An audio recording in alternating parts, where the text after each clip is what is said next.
मुलांना लहान वयातच काय खावं आणि काय खाऊ नये हे जर समजावून सांगितलं तर बारामतीच्या सावळ येथील ज्ञानसागर गुरुकुल शाळेचा पुन्हा एक असाच व्हिडिओ व्हायरल होतोय की ज्यामध्ये या शाळेनं लहान मुलांना कोणतं अन्न चांगलं आणि कोणतं अन्न वाईट किंवा आरोग्याला अपायकारक याचं प्रात्यक्षिक करून दाखवलं.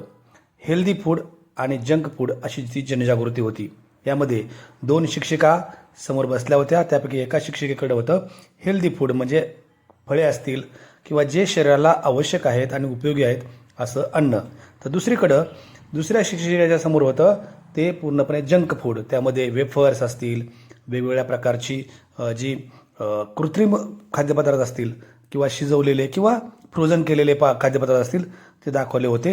आणि त्यानंतर जंक फूड खाणाऱ्या महिलेला पोटात दुखतं आणि ती डॉक्टरकडे जाते, त्यामुळे जंक फूड खाऊ नका अशा स्वरूपाचा हा एक जनजागृतीचा कार्यक्रम होता. यानंतर या विद्यार्थ्यांना या प्रात्यक्षिकानंतर कोणतं अन्न खायचं असं विचारलं त्यावेळी जंक फूड पुढे केल्यानंतर ती मुलं नको नको म्हणाली आणि ज्यावेळी फळे त्यांच्या पुढे केली त्यावेळेस त्या मुलांनी खाल्ली. छोट्या छोट्या मुलांना लहानपणीच जर अशा प्रकारचा चांगला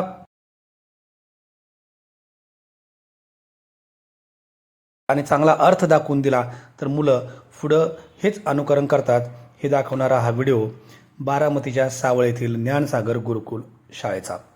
या शाळेचे प्रमुख सागर आठवळे नेहमीच अशा प्रकारचा वेगळा उपक्रम करतात ज्यातून मुलांना खूप काही चांगलं प्रेरणादायी शिकायला मिळतं. आणि त्याच अनुषंगानं हा देखील एक व्हिडिओ होता ज्या व्हिडिओचं सध्या राज्यभरात कौतुक केलं जात आहे आणि राज्यभरात हा व्हिडिओ सध्या सोशल मीडियात व्हायरल होतोय. ज्ञानसागर गुरुकुल सावळ शाळेचा हा व्हिडिओ लहान मुलांसाठी आणि पालकांसाठी देखील तेवढाच अनुकरणीय आणि प्रेरणादायी आहे.